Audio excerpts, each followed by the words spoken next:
Hello everyone, welcome to Mathews word. कैसे हो आप लोग? आई होप बहुत ही बेहतर होगे। तो आज मैं एक बहुत इंपॉर्टेंट क्वेश्चंस लेके आया हूँ कि जो कि 2020 और 21 में पूछा गया है। तो इसका मतलब है कि ये क्वेश्चन कितना इंपॉर्टेंट हो सकता है। तो ये क्वेश्चन देखने में काफ़ी टफ लग रहा है, लेकिन इस क्वेश्चन को मैं थोड़ा आसान करके बताना चाहूँगा। और इस क्वेश्चन को मैं बता दे रहा हूँ, ये गुणनखंड विधि से करना है। किस विधि से करना है? आपको गुणनखंड विधि से। और आपको ये बात समझ में आ जानी चाहिए कि ये क्वेश्चन देखने में काफ़ी कठिन लग रहा है, लेकिन थोड़ा सा इसमें आसान सा मैं आपको तरीका बताऊंगा। देखिए, लगेगा थोड़ा सा लंबा, लेकिन इसको आसान बनाने का काम हमारा है। तो हम इसको सॉल्व करना चालू करते हैं। अब ध्यान से समझिए। और आज मैं आप लोगों को होमवर्क भी दूंगा। 2-3 क्वेश्चन आपको इस तरीके से सॉल्व करना है, ताकि आप लोगों का जो प्रैक्टिस है वो लगातार बना रहे और साथ ही एग्जाम में आप लोग अच्छा कर पाओ। ठीक है, तो चलिए स्टार्ट करते हैं। तो ध्यान से समझिएगा। एक चीज़ आप लोग नोटिस कर रहे होंगे यहाँ पे कि यहाँ पर आपको x-3 है और 2x+3 है। तो क्या ध्यान से देखिए, यहाँ पर भी ये दोनों बिल्कुल। तो हमें ये क्वेश्चन कहना चाह रहा है कि हमें क्या करना है, इन दोनों को जोड़ना है पहले, फिर उसके बाद इन दोनों के साथ जोड़ना है, फिर उसके बाद जो इक्वेशन बनेगा उसको हमें हल करना है। तो ध्यान से समझिए, मैंने क्या किया, पहले इन दोनों का एलसीएम ले लिया। क्या किया? इन दोनों का एलसीएम ले लिया। तो एलसीएम लिया, चलो ठीक है। हमने कहा एक काम करते हैं, एलसीएम ले लिया। हमने कहा एक तरफ आ गया x-3, दूसरी तरफ हमने कहा ये हो गया 2x+3। ठीक है, फिर प्लस में हमारा, चलिए यहाँ पर अब ऊपर क्या आएगा, हम इसके साथ मल्टीप्लाई करें। बिल्कुल, हमने कहा 2x 2 to the 4x²। क्या आ गया? 4x²। अब उसके बाद फिर प्लस 2 3 6x। यहाँ तक समझ में आ गया। अब प्लस, अब इनका इसके साथ मल्टीप्लाई करना है। तो हमने x-3 हो गया। बिल्कुल, अब यहाँ पर हो गया हमारा क्या, 3x+9 whole divided by x-3, और उसके बाद ये हो जाएगा 2x+3 = 0। अब ध्यान से समझिए, इन दोनों का आधार समान है। बिल्कुल, तो ये दोनों भी जुड़ जाएंगे। बिल्कुल, तो इसके पहले हम इधर से कुछ कैंसिल आउट कर सकते हैं या फिर कुछ जोड़ घटा सकते हैं। बिल्कुल कर सकते हैं। तो हमने कहा यार ये हो गया हमारा 4x², और यहाँ से देखिए 6x है और यहाँ पर x है, तो प्लस ये हो जाएगा हमारा 7x और ये हो जाएगा -3। और हम चाहें तो इसको भी डायरेक्ट जोड़ सकते हैं। हमने कहा 3x+9 होल डिवाइडेड बाई, क्योंकि आधार इनका समान, मतलब ये हर इनका समान है, हर यानी कि डिनोमिनेटर इनका समान है। तो हमने कहा 2x+3। यहाँ तक बातें समझ में आ गई। चलिए अब इसके आगे करते हैं। यहाँ से 7x है, यहाँ 3x है, तो इन दोनों को जोड़ दीजिए। ठीक है, तो ये हमने हो गया x², ये हो गया हमारा क्या, प्लस 10x। अब फिर उसके बाद इन दोनों को जोड़ेंगे। तो ये देखिए, ये माइनस में है, ये प्लस में है, तो ये हमारा क्या हो जाएगा, +6 होल डिवाइडेड बाई क्या हो जाएगा भाई हमारे पास, x-3। यहाँ हो जाएगा 2x+3।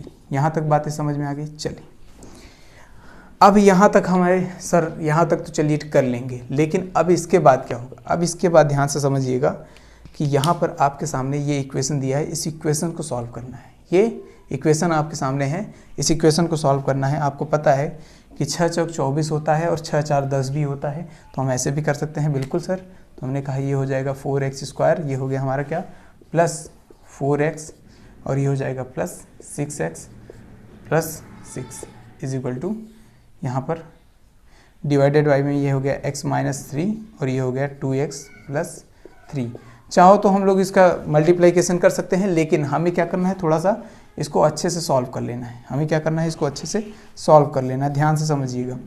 हमने क्या कहा, यहाँ से हम क्या करें, 4x कॉमन ले सकते हैं। बिल्कुल, हमने कहा x+1 यहाँ पर आ गया। बिल्कुल, फिर उसके बाद हमारा क्या आ गया, हमने कहा प्लस 6 यहाँ से कॉमन ले सकते हैं, x+1 यहाँ से कॉमन आ जाएगा।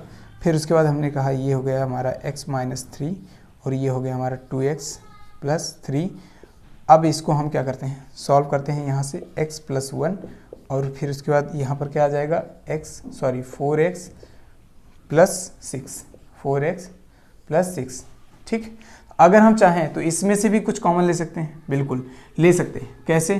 ध्यान से समझिए। हमने कहा 4x+6, इन दोनों में से अगर हमने 2 कॉमन ले लिए तो क्या बना हमारा, 2x+3। क्या बना हमारा, 2x+3। तो हम क्या इसकी जगह पे ये लिख सकते हैं। बिल्कुल, तो हमने कहा 2 हम बाहर ले लेते हैं डायरेक्ट, और यहाँ से हमने क्या किया, हमने कहा 2x+3। ये जब हमने लिखा तो यहाँ पर ध्यान समझिए x माइनस 3 और यहाँ पर 2x प्लस 3 दोनों यहाँ पर आ गया। तो अब ध्यान समझिए, क्या ये दोनों कैंसिल आउट हो गए? बिल्कुल। अब ये दोनों कैंसिल आउट हो गए तो यहाँ पर हमारा क्या बचा? यहाँ पर डायरेक्ट आंसर बचा, हम ऊपर लिख दे रहे हैं इसके। तो हमने कहा ये हो गया 2x plus 1 upon x minus 3। यहाँ तक समझ में आ गया? यहाँ तक बातें समझ में आ गई? यहाँ तक आप चाहो तो इस तरीके से भी आंसर लिख सकते हो। बिल्कुल इस तरीके से अगर आप आंसर लिख सकते हो, या फिर अब गुणनखंड विधि से आपको क्या करना है? x का मान निकालना है। अगर इसको सिंप्लीफाई करना होता तो केवल इतना आंसर था, लेकिन अगर x का मान निकालने के लिए कह रहा है तो अब आपको क्या करना है? अब आपको यहाँ से दूसरा तरीका लगाना है। सर ये दूसरा तरीका क्या है? आप समझिए इस चीज़ को, ठीक है। अब यहाँ से हम लोग दूसरा तरीका लगाते हैं।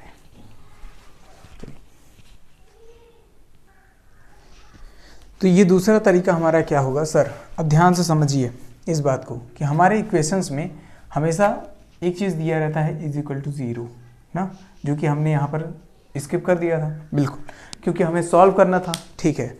अब हमने स्किप तो कर दिया, लेकिन अब यहाँ पर जब लास्ट में हम लोग इसको लगाएंगे तब इसकी कहानी बनेगी।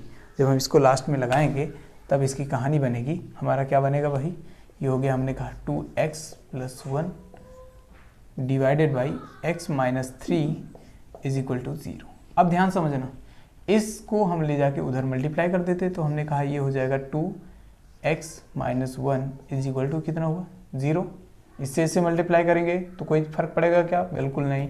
तो हमने कहा यहाँ पर हमने क्या किया, फिर इस 2 को उधर लेके जाओ। तो हमने कहा x माइनस 1 बराबर 0। बिल्कुल, क्योंकि हमने 0 में 2 से भाग दिया, कोई फर्क पड़ा क्या? नहीं, 0 ही रहेगा। अब सुनिए, इसको हम उधर लेके जाएंगे तो ये क्या हो जाएगा? 0 प्लस 1, यानी कि ये क्या हो गया हमारा? सॉरी, यहाँ प्लस था ना, तो यहाँ पर प्लस था तो ये उधर जाएगा तो क्या हो जाएगा? माइनस 1। क्या हो जाएगा? माइनस 1। तो x का मान क्या आ गया भाई? यहाँ पर हमारा माइनस 1। यहाँ तक बातें समझ में आ गई? ठीक है, तो ये x का मान हो जाएगा। तो ये बातें समझ में आई। अगर आप चाहो तो और भी कोई तरीका लगा सकते हो, यहाँ से एक और मान निकल के आ सकता है, ठीक है। तो चलिए, यहाँ तक बातें समझ में आया कि नहीं? क्वेश्चन सॉल्व करने का तरीका समझ में आया कि नहीं? मेन पॉइंट ये है। क्वेश्चन आंसर यहाँ पर ये आपके सामने है। अब सुनिए, अब मैं आपको होमवर्क देने वाला हूँ। क्या करने वाला हूँ? होमवर्क देने वाला हूँ। इसको आप लोग नोट कर लीजिएगा, ठीक है। बाकी मैं यहाँ पर अभी हटा रहा हूँ। ये हो गया क्वेश्चन सॉल्व करने का तरीका, बस आपको पता होना चाहिए। बाकी तो सारी चीज़ें आपके सामने ही रहेंगी, क्योंकि देखिए क्वेश्चन किसी भी तरीके से बना सकता है। एग्जामिनर का काम है कि वो आपको किसी अलग अलग तरीके से आपको चेक करे कि आपको कितना आता है, कितना कॉन्सेप्ट आपने सीखा है, कितना प्रैक्टिस आपने किया है। तो बस वही चीज़ को अपने आप में बिल्ड करने के लिए आपको क्या करना है? ढेर सारे प्रैक्टिस करने होंगे।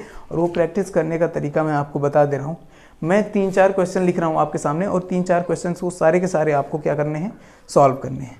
और सॉल्व करके यहाँ पर x के मान निकले, कमेंट बॉक्स में आपको x के मान लिखने हैं। बस ये अगर आप कर देते हैं तो मैं मानता हूँ कि आप लोग डेली आप लोग हमारी वीडियोस देखते हैं और हमें सपोर्ट करते हैं। बस इतना ही करते रहिए, इतना मेरे लिए बहुत है। बस आपको क्या करना है? पूरा देखना है, दूसरा चीज़ लाइक करना है और अपने दोस्तों के साथ शेयर करना है, ठीक है। और जो नए हैं इस वीडियो में, वो सारे के सारे क्या करें भाई? सब्सक्राइब कर लो, क्योंकि ये लगातार मैं आपको लगातार मतलब समझ रहे हो ना, वीडियोस देने वाला हूँ। मैं अभी किसकी दे रहा हूँ? मैथ की दे रहा हूँ। बस 2-4 दिन 10 दिन इतने दिन में, यानी इस दिसंबर में ही शायद आपका वो भी आ जाए, हिंदी भी आ सकता है, केमिस्ट्री फिजिक्स भी आ सकता है। मतलब साइंस से भी रिलेटेड मैं सारी की सारी वीडियो देने वाला हूँ, क्योंकि वहाँ पर भी आपके क्वेश्चंस प्रॉब्लम्स बनती रहती है, वो भी न्यूमेरिकल में, ठीक है।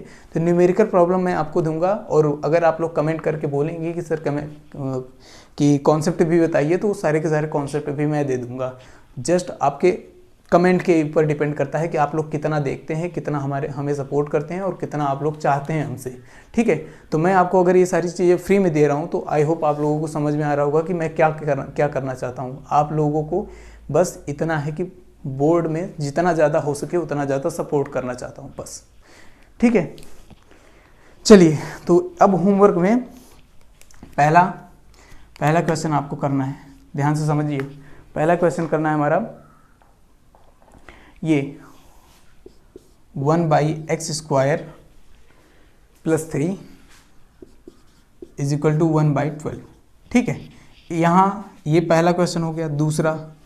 दूसरा समझिए, यहाँ से x का मान निकालना है। क्या करना भाई, x का मान निकालना है। ठीक है, जितने भी क्वेश्चन दूंगा सबके x मान के निकालने हैं। अब देखिए दूसरा क्या है हमारा, दूसरा है हमारा x स्क्वायर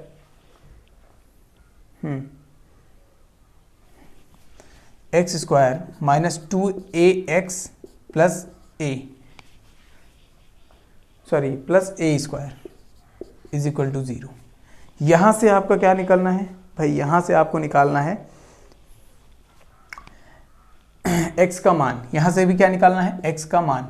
अगर नहीं आएगा तो आप बता देना हमें, ठीक है, नहीं आएगा तो आप बता देना, सीधी सी बात है, कमेंट करके बताना। ठीक है, जितने भी क्वेश्चंस दे रहा हूँ वो सारे के सारे आप कमेंट में आंसर करिएगा, और साथ ही ये भी बता दीजिएगा कितना आ रहा है कितना नहीं आ रहा है। ठीक है, उसके अकॉर्डिंग।